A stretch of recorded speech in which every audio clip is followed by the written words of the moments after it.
2015년 10월 26일 월요일 911 for what town or city? Calgary, Ambulance, Alberta. ambulance, police, or fire. Oh my god, all. Okay, tell me exactly what happened. I don't know. I just came home and I found my wife downstairs and there's blood everywhere. Are you with her now? No. Is she awake? Is she breathing? Is she breathing?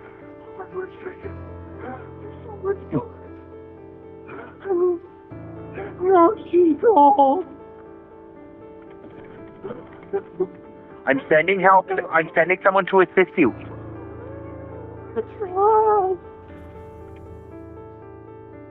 캐나다 캘거리 지역에 거주하던 아만다는 피로 물든 지하실에서 자신의 본가에서 돌아온 남편 리에게 발견된다.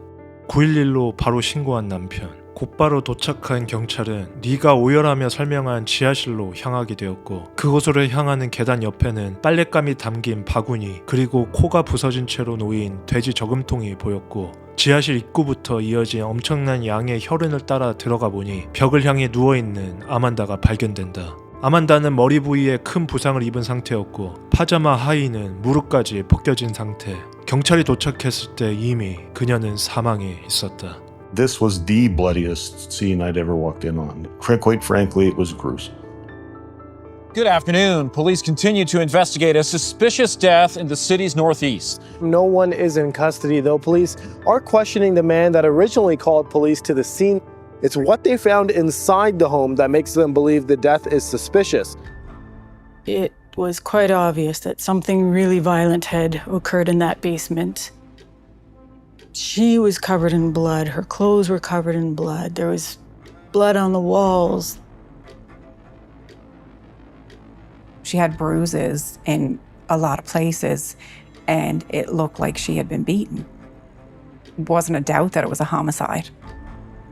하지만 Amanda's body was bruised in a number of locations. Her elbows were bruised. She had bruises on her knees. She had bruises on her hips.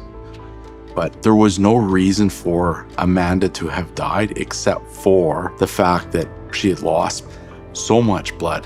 The DNA results came in.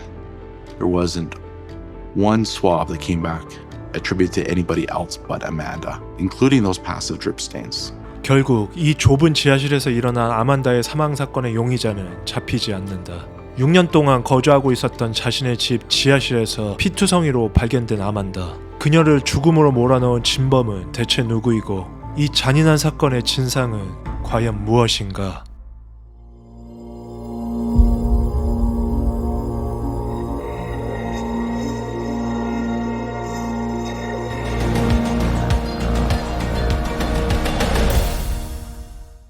안녕하세요. 충실파의 UPD입니다. 이번 사건은 제가 지금까지 다뤄왔던 사건들 중에서도 저에게 가장 압도적으로 충격적인 사건 중 하나였습니다. 이제 앞으로 보실 장면 속 사건 현장의 소품 하나하나를 유심히 보시고 아만다와 관련된 여러 관계들까지 생각해 보시며 각자의 추리를 해보시면 좋을 것 같습니다. 정말 여기서 언급되는 정보 하나하나가 중요하니 모두 기억해서 추리해 주세요. 그리고 영상 후반부에 나오는 이 사건 전반에 대한 북미 지역의 현지인들은 이 사건에 대해 어떤 식으로 생각하고 있는지에 대해서 살펴보는 UPD의 비하인드 스토리까지 끝까지 시청 부탁드리겠습니다. 저는 이 사건의 신뢰성을 위해 미국 Unsolved Mystery 다큐와 글로벌 뉴스의 트레이스 나가이 기자의 기사, CBC 뉴스의 기사를 참고했습니다. 그리고 본 영상 시작 전에 지난 사건 파일에서 저희 채널에 광고를 주셨던 서프샤크 VPN에서 여러분들이 좋은 반응을 해주셨다고 하여 다시 한번 후원을 해주셨습니다. 좋은 반응을 보여주신 저희 구독자 여러분들께 다시 한번 감사드리고, 요즘 같은 시대에 서프샤크 VPN을 왜 설치해야 하는지 다시 한번 간단히 두 가지 이유로 설명해 드리겠습니다. 첫 번째, 사이버 범죄는 갈수록 더 교묘해지고 있습니다. 서프샤크 VPN은 개인 데이터와 온라인 활동을 안전하게 암호화하여 공공 와이파이 같은 위험 요소에서도 보호해줍니다. 또한 광고, 추적기, 멜웨어까지 차단하며 여러 장치를 동시에 지킬 수 있습니다. 두 번째, VPN을 사용하면 IP 위치를 원하는 국가로 변경할 수 있습니다. 이를 통해 각 나라별의 넷플릭스 라이브러리에 접근할 수 있어 더 많은 컨텐츠를 즐길 수 있죠. 예를 들어 미국에 거주하는 저는 한국 넷플릭스의 컨텐츠를 볼 수 없지만 서프샤크 VPN을 사용하면 쉽게 한국 IP로 바꿔 파묘, 서울의 봄, 나는 솔로와 같은 유명 한국 영화와 여러 한국 컨텐츠들도 볼 수 있습니다. 이는 미국뿐만이 아닌 전 세계 어느 국가로 여행을 가시든 동일합니다. 이처럼 서프샤크 VPN은 우리들에게 더 많은 컨텐츠를 즐기게 하고 온갖 사이버 범죄에서 저희를 안전하게 지켜주는 필수 도구라고 생각하시면 됩니다. 관심이 있다면 아래 설명란 혹은 고정 댓글에 surfshark.com/realhorrorfile 링크를 클릭하고 4개월 추가 이용 혜택을 최저가로 받으세요. 또한 가입 후 30일 100% 환불 보장이 가능하기에 부담 없이 사용해 보세요. 그럼 이제 이 기이한 사망사건 속으로 한번 들어가 보시죠. 아만다와 그녀의 남편 리.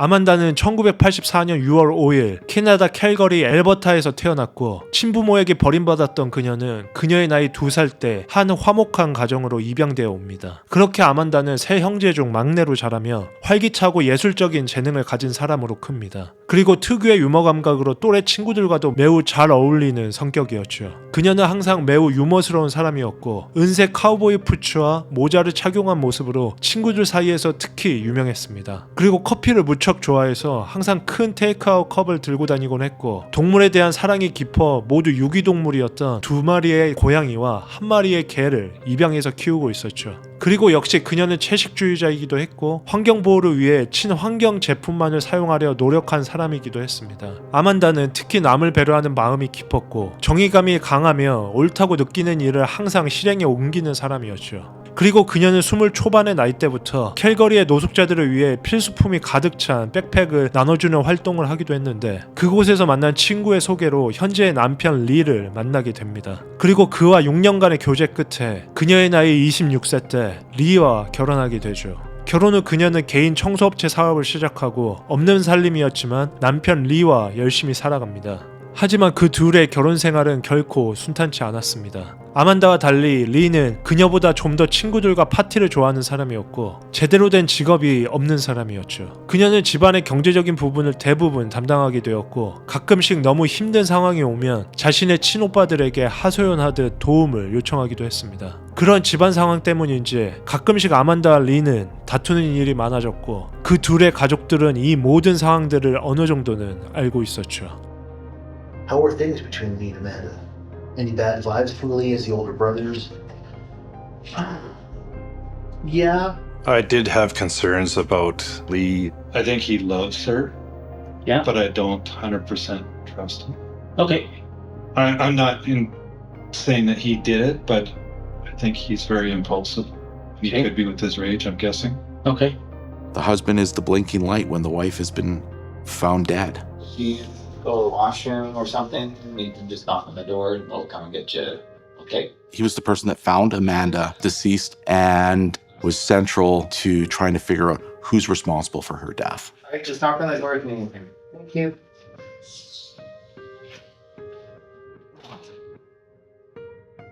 Very early on in the investigation, Lee and Tony always presented as a distraught, despondent husband. Did you have anything to do with Amanda's death? No, sir. In that first interview, Lee told us that he left the residence on a Friday. 사건의 타임라인. 이제부터 나오는 타임라인과 자료들은 모두 남편 리의 진술을 토대로 캘거리 경찰들도 여러 방식으로 추후 사실로 확인한 알리바이입니다. 2015년 10월 23일 금요일 오전 11시 아만다의 남편 리는 사스케처원에 계신 어머니를 방문하기 위해 캘거리 집을 떠납니다. 금요일부터 3일간 어머니의 집에 머물다 월요일에 돌아오는 일정이었죠. 그리고 리가 어머니를 방문했던 이유는 1년 전 돌아가신 아버지의 유품을 정리하기 위해 떠난 것이었고 집에 혼자 남은 아만다에게도 같이 동행할 것을 권합니다. 그 둘의 6년 동안의 결혼 생활 동안 처음으로 서로 떨어져 있게 된 날이기 때문이죠. 하지만 평소부터 편두통이 심해서 몸이 안 좋았던 아만다는 남편 리에게 거절의 의사를 밝히고 집에 남아 있습니다. 이때 둘의 메시지는 전화와 문자 메시지로 모두 확인됩니다. 그리고 다음날 토요일까지 그 둘은 끊임없이 전화와 문자를 하며 서로의 안부를 묻습니다. 다음날인 10월 24일 토요일, 아만다는 아침에 자신의 어머니와 전화통화를 합니다. 자신의 악화된 편두통에 대한 이야기를 먼저 꺼낸 아만다는 엄마에게 남편 리와 함께 동행하지 못한 이유를 설명합니다. 낮에 문자를 했던 남편 리는 오후 7시 6분에 아만다에게 전화를 걸게 됩니다. 악화된 편두통에 대해서 다시 한번 물었고 아만다는 점차 조금씩 나아지고 있다고 대답합니다. 그런데 통화 중 갑자기 반려견 루비가 짖었고 아만다는 루비에게 조용히 해 루비 라고 말하고 루비에게 다가갑니다. 그렇게 리가 유추한 이유는 아만다의 발자국 소리가 들렸기 때문이었죠. 그런데 갑자기 지지직 소리와 함께 무엇인가 부서지는 소리가 들리며 통화는 7시 10분에 갑자기 끊깁니다. 리는 다시 전화를 걸었으나 연결되지 않았고 리가 머물던 엄마의 집에 있는 전화기로 다시 아만다에게 전화를 걸었지만 이미 전원이 꺼져 있는 상태였습니다. 계속해서 전화를 걸지만 아무 반응이 없었고 그는 그녀의 전화 배터리가 다 됐거나 다시 충전 중이겠거니 생각합니다. She said her migraines were going away. Then all of a sudden, Ruby barked. Amanda told her to shut up. Like, quiet, Ruby. Ruby yelps. She was walking, and I could hear a kind of sound. And then all of a sudden, she just stopped. And I said, hello, honey? Amanda? Amanda? And there was nothing. So I hung up, tried it again, and went just straight to her voicemail. So I called on my mom's house line. No answer, straight to her voicemail. When the phone cut off, I didn't know what to think. I thought maybe she dropped her phone. Maybe her phone died. Maybe she's gonna recharge it. I'll get a phone call back. So then I waited for a while. I texted her. No reply. Sunday, got up, texted her again. I didn't get no reply. 다음날 10월 25일 일요일 아침 10시 44분에 리는 아만다에게 다시 문자를 보냈지만 답은 오지 않습니다. 그는 그녀가 아마 가족의 집에 방문했겠거니 생각하고 자신의 엄마를 도와 계속해서 유품 정리를 시작합니다. 마지막 날인 10월 26일 월요일 아침 8시 30분 리는 자신의 어머니 집을 떠나 7시간 거리에 있는 아만다가 있는 캘거리로 향합니다. 주유할 때만 빼고 한 번도 쉬지 않고 운전을 해서 집으로 갑니다. 그렇게 리는 오후 3시 45분경 집으로 돌아옵니다. 집 현관문은 잠겨 있었고 열쇠로 문을 열고 들어오죠. 열자마자 자신의 반려견인 루비가 그를 반겼고 아만다는 보이지 않습니다. 신나하던 개를 집 뒷문으로 일단 내보내 소변을 보게 하고 아만다를 찾기 시작합니다. 하지만 이상하게도 거실에는 식탁 의자 하나가 넘어져 있었고 넘어져 있던 식탁 의자에서 약 1m 앞쪽 바닥에 그녀의 아이폰이 떨어져 있었죠. 그리고 참고로 그녀의 폰은 지하실로 향하는 계단과는 약 3m의 거리가 있었습니다. 리는 처음에 그녀가 낮잠을 잘지도 모르니 2층에 있는 침실로 들어갔지만 그녀는 없었고 화장실, 욕조 그 어디에도 그녀의 흔적은 없었죠. 그렇게 시간이 지나고 그가 수색하지 않은 딱 한 군데가 있었는데 그곳은 바로 지하실. 평소에 아만다는 어두운 지하실을 내려가지도 않았었는데 항상 왠지 섬뜩한 곳이라며 내려가는 것을 꺼려한 곳이었죠. 하지만 리는 마지막 희망을 갖고 지하실로 내려가기 시작합니다. 그가 지하실 쪽 계단을 점차 내려가다 중간부터 약간 피냄새 같은 것이 나기 시작했다고 진술하였고 계단 밑 끝부분에서 지하실 벽 쪽 부분에 피철갑이 되어 있는 채로 누워있는 아만다를 발견하였다고 진술합니다. 참고로 그녀의 파자마 하의는 무릎까지 내려가 있었고 따라서 엉덩이 부분이 모두 다 보이는 상태였죠. 그는 그렇게 오열하며 바로 911에 신고하였고 구급대원들이 누워있는 그녀를 발견, 그녀의 얼굴 오른쪽 부분과 눈, 헤어라인이 만나는 두개골에 큰 부상을 입은 것을 발견합니다. 그리고 이어서 이미 사후경직이 온 아만다의 사망을 확인하죠. 이렇게 경찰은 지하실 곳곳에 엄청나게 많은 혈흔들이 있는 것과 그녀의 심각한 머리 부상이 발견된 점을 들어 아만다의 죽음을 매우 잔인한 살인사건으로 보고 조사를 시작합니다. 전문가들의 사건 현장 분석. 지금부터 언급되는 정보는 모두 캐나다 캘거리 경찰서 과학감시반의 크렌자노스키 형사, 혈흔 패턴 분석가인 조디 경사의 분석입니다. 그들은 일단 그 집의 모든 문과 손잡이에 지문 검사를 실시합니다. 하지만 어떤 지문도 발견하지 못하죠. 그리고 집안 어디에도 강제로 침입한 흔적을 발견하지 못합니다. 따라서 범인이 누가 되었건 간에 열쇠를 미리 갖고 있었거나 집안의 뒷문으로 몰래 들어왔다거나 아만다가 직접 문을 열어준 사람이라는 가정을 하게 되죠. 그리고 이 사건의 흉기로 추론되는 한 가지 물건을 더 감식하게 되는데, 그것은 지하실 계단 위쪽 선반에 놓여져 있었던 세라믹 돼지 저금통. 그 돼지 저금통의 머리 부분은 모두 깨져 있었고 그 파편들은 계단 중간중간과 그녀의 이마 쪽에서 몇 조각이 발견됩니다. 하지만 그 저금통에서는 어떠한 지문도 나오지 않았죠. 그리고 위쪽 부분에는 먼지가 소복히 앉아 있었습니다. 그 누구도 한동안 만지지 않았던 것처럼요. 그렇기에 선반에 놓여져 있던 저금통은 누가 갖다 놓은 것으로 보여지지 않았고 그대로 그 자리에서 오랫동안 위치해 있었던 것으로 추측합니다. 하지만 저금통이 한번 어느 순간 벽 쪽으로 밀려서 꼬리 부분이 박혔었다는 사실을 알게 되는데, 저금통 뒤 석고보드에서 돼지 저금통의 꼬리 부분에 흔적이 찍혀 있었기 때문이었죠. 과연 이 저금통은 어떤 연유로 얼굴 부분이 깨져 있었던 것이었을까요?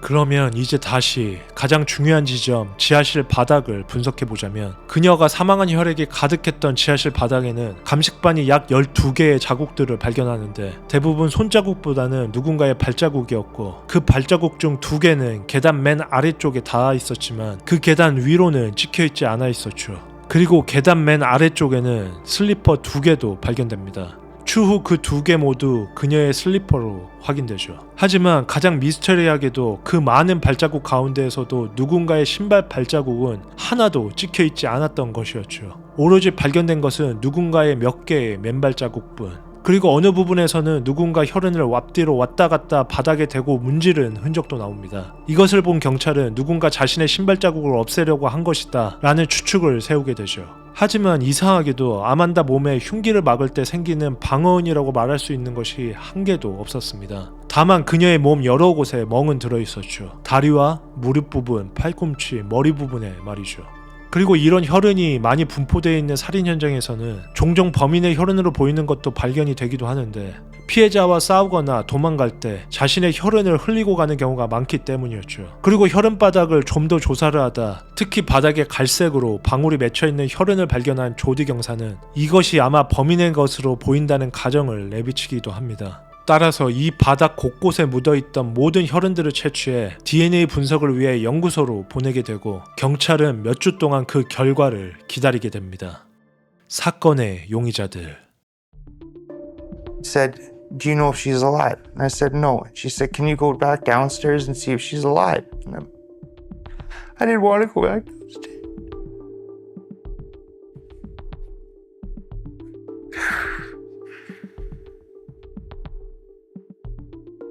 I didn't want to.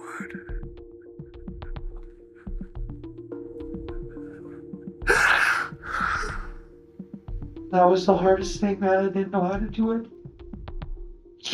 As I was talking, I was screaming.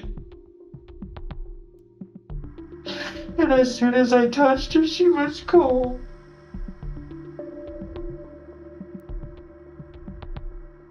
We did consider the possibility that Lee may have hired somebody to take Amanda's life. But there was no evidence found that would suggest that Lee was in contact with somebody else, or that there was any kind of an arrangement made that when he left the residence that somebody else was going to show up on his behalf and kill Amanda. Jamie Morocker is live at West Winds Police Headquarters tonight, and Jamie, police say they don't have a suspect in custody. So where is this investigation at now? They have been speaking with Lee Antoni. They say he is cooperating, and they're actually ruling Lee out as a suspect. Amanda was my better half. I fell in love with her personality. She's a person where when she walks in the room, everyone smiles. She always makes everyone comfortable. When they were doing their investigation, I was not worried. They were doing their job. And it's always the spouse, always first. And I get that. I was fine with that. Because why? I want to know what happened.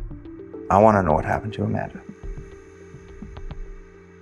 이 사건의 초기 용의자 아만다의 남편인 리는 이렇게 여러 번의 알리바이 확인과 그가 자신의 어머니 집으로 가던 길에 찍혀있던 CCTV들로 인해서 일찍 용의선상에서 제외됩니다.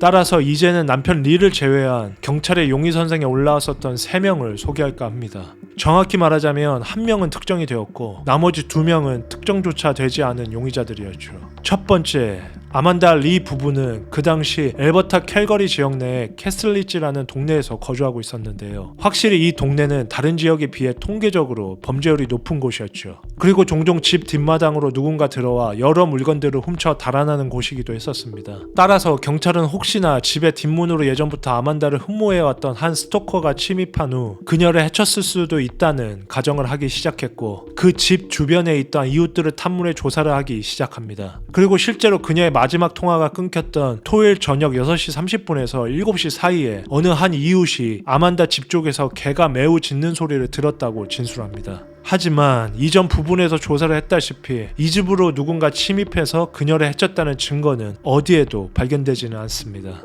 두 번째, 경찰은 어느 날 사건 날 당일 아만다가 입고 있었던 속옷을 남편 리에게 보여줍니다. 남편 리는 그 속옷은 아만다가 평소에는 입지 않던 속옷이라는 진술을 하게 되고 경찰은 그녀가 혹시 누군가 불륜 사이였고 불륜 사이였던 한 남성과 그날 같이 집에 있었는데 그런 변을 당한 것이 아닌가 추측하게 되었죠. 그리고 그에 대한 수사도 시작했지만 아만다의 폰과 컴퓨터, 메모장 모두를 확인한 결과 그녀는 어떠한 남성과도 그런 불륜 관계나 수상한 정황이 발견되지 않았고 하다못해 근처 마약상이나 어떤 갱들과의 연루도 없던 것으로 밝혀집니다. 그녀는 단지 치료용으로 복용하고 있었던 하나와 편두통약이 그녀가 복용하던 약의 전부였죠. 마지막 세 번째, 어느 날 남편 리는 경찰서로 찾아와 이 사건에 한 명의 유력한 용의자가 있다고 제보합니다. 그 사람은 바로 남편 리의 친누나 제인이었죠. 실제 리의 누나인 제인은 매우 심한 마약 중독자였고 리와 아만다는 제인의 10살짜리 딸, 즉 리의 어린 조카를 위해 그 둘을 분리하기로 마음 먹게 됩니다. 그래서 아동보호서비스국에 누나인 제인을 신고해 체포하게 했고 제인의 딸, 즉 리의 어린 조카는 캐나다 당국의 보호를 받게 한 것이었죠.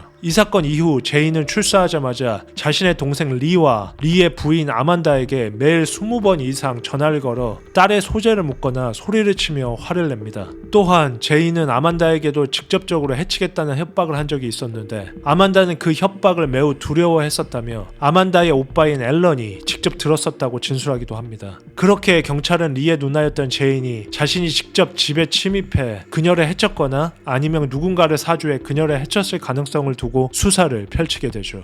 하지만 리의 누나인 제인의 알리바이는 너무나 확실했고 그녀의 폰을 수색한 결과 어떠한 사주나 공모가 있지도 않았었다는 사실들이 밝혀집니다. 따라서 리의 누나인 제인은 아만다의 죽음에 어떠한 연관이 없었다는 것이 밝혀진 것이었죠. 이렇게 그 어떤 용의자도 추리지 못한 경찰은 약 6개월 동안 언론의 호소에 어떠한 제보라도 받아 수사를 이어가려 했지만 거의 단 한 건의 제보 전화도 오지 않습니다. 이 점은 매우 이례적인 일이었죠. Still don't have any suspects in custody since Amanda Antoni's body was found slain in her northeast Calgary home. Amanda's family released this statement. They are pleading with the public for any information, saying the family needs and deserves closure. Despite a heavy media presence, no tips from the public came in, which, just from my own experience, is highly, highly unusual. 아만다 시신 부검 결과와 혈액 분석 결과 12월 7일 아만다 사망 사건 6주 후 When the autopsy results came in, toxicology showed signs of cannabis in her system. But to quantify the amount of to say whether it's intoxicating or not, it's very difficult to do. And finding cannabis in her system is consistent with the fact that Lee told us that she may have been using cannabis for a migraine. Cause of death was blunt force trauma. But it was as a result of that injury that she actually bled to death. There was no trauma to the brain. There weren't any broken bones aside from a broken right orbital bone. I was surprised. I thought that You would see skull fractures and things of that nature. None of that was there. Amanda's body was bruised in a number of locations. Her elbows were bruised. She had bruises on her knees. She had bruises on her hips. But there was no reason for Amanda to have died except for the fact that she had lost so much blood. 다시 말해 그녀의 시신에 대한 부검 결과에서는 특별하게 그녀의 두개골이 부러질 만한 심한 외상은 전혀 발견된 것이 없었으며 팔과 다리에 생긴 단순한 멍들 그리고 머리 쪽 부분에 열창이 생길 만한 하나의 충격 외에는 모든 뼈, 장기에 특별한 손상은 없었던 것이었죠. 그렇다면 가장 중요했던 그 지하실에 잔뜩 묻어있었던 혈액들에 대한 분석 결과는 어떠했을까요? 충격적이게도 But when the DNA results came in, there wasn't one swab that came back attributed to anybody else but Amanda, including those passive drip stains. I had hoped it would be the offender and was anticipating that it would because it was such a violent scene, and was quite surprised and shocked actually to find out that it was all Amanda's DNA. They found no evidence that she had had any contact with any other person, which means that Amanda had not been sexually assaulted. Beyond that, fingerprints, palm prints, and footprints collected from the basement of the home all were attributed to Amanda. There was no evidence that anybody else had been in the basement except for Amanda.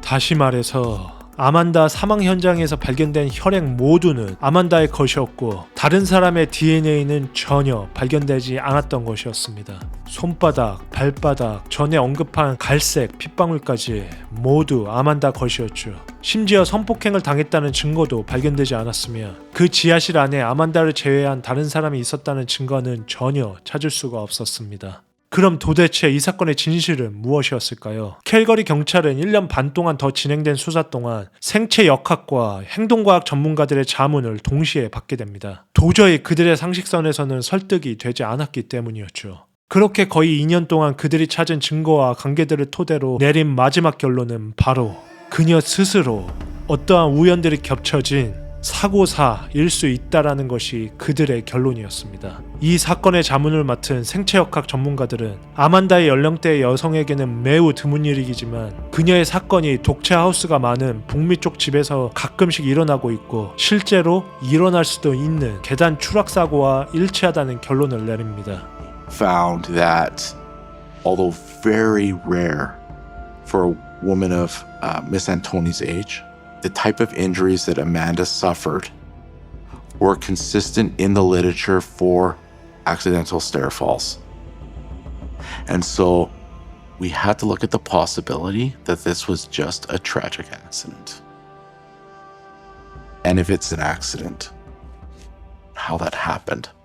경찰과 생체역학 전문가들의 가설을 종합해보자면 이렇습니다. 토요일 저녁 남편 리와 통화를 하고 있던 편두통이 심했던 아만다는 갑자기 짖기 시작한 반려견으로 다가가 진정시키려 했으나 어떤 방식으로든 계단 앞쪽에서 개가 달려든 것인지 개를 피하려고 한 것인지 심한 편두통 때문이었는지 누군가 그녀를 밀었는지는 모르나 오른쪽 푹 파진 계단 쪽에서 넘어지게 되었고 넘어질 때 얼굴 부분이 돼지 저금통의 얼굴 쪽과 충돌 그대로 얼굴, 이마 쪽에 상처가 나고 계단 밑으로 떨어집니다. 동시에 저금통은 뒤로 밀려나 꼬리 부분이 섰고 벽면에 마크를 내고 돼지 얼굴 부분이 파편으로 떨어져 쪼개집니다. 그리고 굴러떨어진 아만다는 머리 부분에서 피가 계속 나고 있었지만 어느 시점에서 의식을 찾아 이리저리 지하실 안을 왔다 갔다 합니다. 이 점들은 혈액 속에 찍혀 있었던 15개의 그녀의 발자국과 수많은 손자국들이 말해주고 있었죠. 그리고 피를 너무 많이 흘리고 정신이 몽롱해진 그녀는 마지막 계단 끝쪽에 서서 윗 계단들을 한번 바라봅니다. 하지만 어떤 이유에서인지 그녀는 계단을 올라가지 않습니다. 계단 쪽에서는 아무런 혈흔이 발견되지 않았기 때문이었죠. 그리고 지하실의 벽 쪽을 향해 누워서 스스로 체온이 올라간다고 느껴서 하이를 내린 것인지 아니면 계단에서 구를 때 하이가 이미 벗겨진 것인지 모르지만 하이가 무리까지 내려간 상태로 서서히 잠에 들게 되었고 결국 과다출혈로 어느 시점에서 사망하게 됩니다. 그렇게 그녀는 그곳에서 남편 리가 발견하기 직전까지 약 40시간을 지냅니다. I do believe, based on all of the evidence that we've collected, that this opening is really ground zero for what happened to Amanda.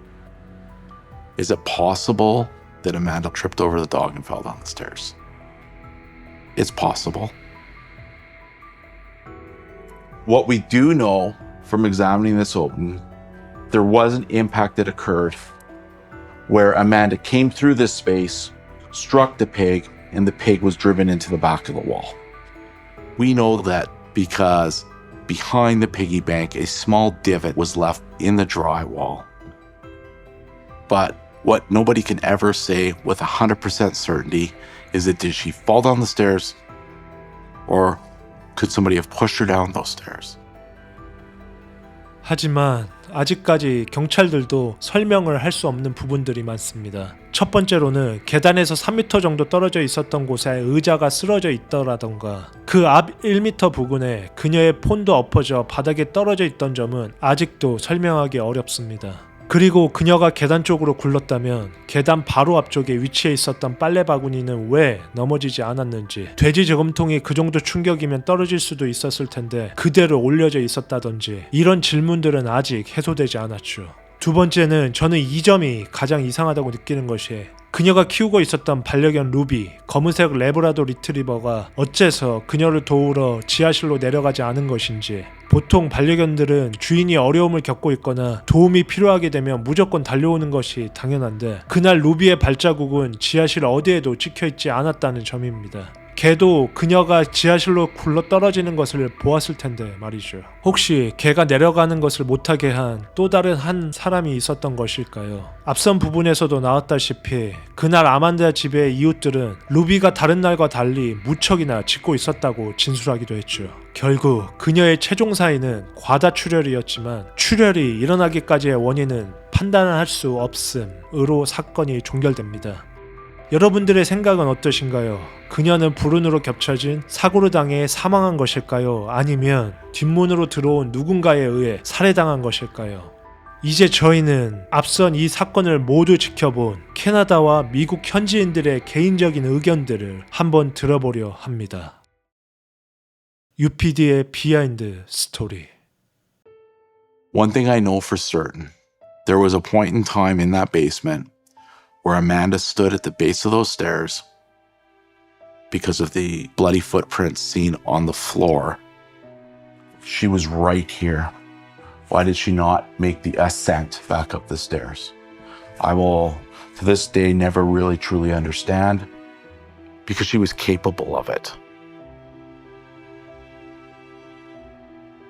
Why the heck did she not try coming upstairs? As stubborn as she was, hell or high water, she would have made those stairs. Hell or high water. So why didn't she even attempt? 일단 지금부터는 이 사건을 예전부터 언론 보도와 다큐 영상으로 접했던 북미 쪽 현지인들의 의견들을 살펴볼 것입니다. 이 사견들 중에 여러분들도 동참하는 생각이 있다면 댓글로 남겨주시면 감사하겠습니다. 참고로 이 의견들을 퍼온 플랫폼은 레딧이라는 곳인데 이곳은 여러 다양한 주제에 있어서 정말 독립적이고 자유로운 토론이 가능한 커뮤니티 사이트라고 보시면 될 것 같습니다. 이곳에서의 여러 의견들 역시 허구와 거짓이 많고 이상한 썰들도 있지만 매우 예리하고 유용한 정보들도 많이 있는 곳이라고 보시면 좋을 것 같네요. 그럼 이제 아만다 사건에 대한 레딧의 총 500개의 댓글과 의견들 중 제가 추려서 가져온 3가지의 의견들을 살펴보도록 하겠습니다. 참고로 UPD 제 개인적인 이 사건에 대한 사견은 추후 멤버십 영상에서 공개하도록 하겠습니다. 멤버십도 많은 참여 부탁드립니다. 첫 번째 의견은 유저네임 패닉날월이라는 사람의 의견입니다. 지난달 주방에서 기절해서 바닥에 떨어질 때 카운터와 바닥에 머리를 2번 부딪혔습니다. 거의 1시간 동안 바닥에 의식을 잃고 누워 있었는데 3마리의 개는 저에게 전혀 다가오지 않았습니다. 심지어 주방에 갇혀 있었는데도요. 이후 영상을 봤는데 저도 남편도 믿을 수가 없었어요. 개들은 제가 일어날 때까지 주방 반대편에 계속 있었습니다. 예전에 골든 리트리버가 임신 15주 차에 출혈이 심해서 생명이 위험했던 저를 구해준 적이 있어서 더욱 충격적이었어요. 반려동물은 예측할 수 없는 존재예요. 모든 고양이, 전문가들이 고양이는 당신이 아프거나 다쳐도 신경 쓰지 않는다고 말하겠죠. 하지만 개는 그렇지 않아요. 그래서 개가 주인님이 나를 일부러 넘어뜨린 건가? 라고 오해하고 도움을 요청하기 위해 계속 짖었을 거예요. 이게 이웃들이 들었던 소리죠. 두 번째 의견은 유저네임 아블리 글리그2라는 사람의 의견입니다. 24년 경력의 의사로서 그중 15년은 응급실에서 일했는데 이 사건이 부상의 가능성이 있다는 것을 확실히 말씀드릴 수 있습니다. 그녀는 편두통이 심했고 대마초를 사용했어요. 편두통과 대마초 사용은 졸음과 혼란을 유발하며 이는 균형을 잃고 넘어질 가능성을 높입니다. 이 상태에서 개를 밟고 넘어진 것일 수 있어요. 계단에서 넘어지면서 신체 여러 부위에 멍이 들었을 것입니다. 이와 더불어 두부 손상으로 인해 점점 상태가 악화됐을 거예요. 이미 편두통과 대마초의 영향 아래에 있었기 때문에 두부 손상으로 혼란스러워져 합리적인 판단을 할 수 없었을 거예요. 바닥에 피가 남아 있었고 결국 약해지면서 움직이거나 생각할 힘이 없어졌겠죠. 결국 과다출혈로 인한 쇼크 상태에 빠져 의식을 잃고 사망했을 것입니다. 개들이 왜 지하실에 들어가지 않았는지는 알 수 없어요. 아마도 강한 혈액 냄새와 어두운 환경 때문에 기피했을 수 있습니다. 마지막 세 번째는 유저네임 카이뮬라012라는 사람의 의견입니다. 모든 댓글을 다 읽지 않았지만 제 가설을 공유하고 싶어요. 아만다가 혼자 있을 때 누군가 집에 들어가려고 했다고 생각합니다. 그 사람이 결국 들어왔는지는 확실하지 않지만 누군가 창문을 통해 들여다보거나 뒷문으로 들어오려 했고 그것 때문에 걔가 놀란 것 같아요. 아만다는 걔에게 조용히 하라고 말했고 여전히 남편과 통화 중이었죠. 그러다 실수로 개를 밟아서 남편이 들었던 개의 비명소리가 난 거예요. 그 후 곧바로 첫 계단 몇 개에서 발을 헛디뎌서 핸드폰이 미끄러졌습니다. 제 경험상 케이스가 없는 아이폰은 가끔 꽤 멀리 미끄러져 나가기도 해요. 이 모든 소란 속에서 개는 급히 뒷걸음질 치다가 의자를 치고 의자가 넘어졌죠.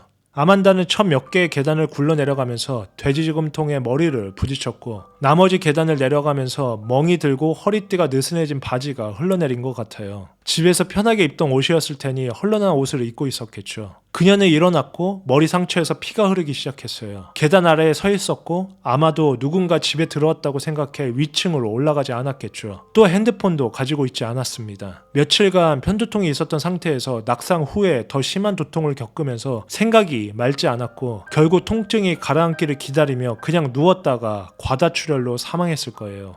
제 반려동물도 솔직히 계단 아래로 가지 않았을 것 같아요. 피가 너무 많이 나서 사고 같지 않다고 생각할 수 있지만 그녀가 며칠간 심한 편두통을 겪으며 진통제를 먹었을 가능성도 있잖아요. 심지어 약간의 흡연을 통해 통증을 완화하려 했을 수도 있는데 이런 것들이 혈액을 묽게 하죠. 그녀가 지하실에 혼자 있는 44시간 동안 충분히 피가 흘러내렸을 겁니다.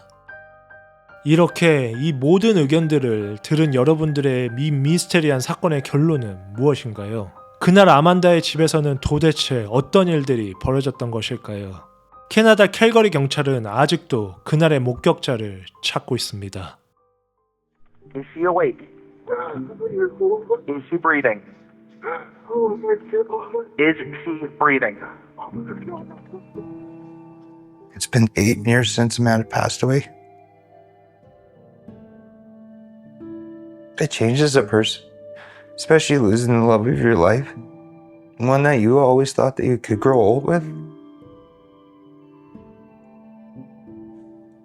If I could have changed the past, I would have stayed home.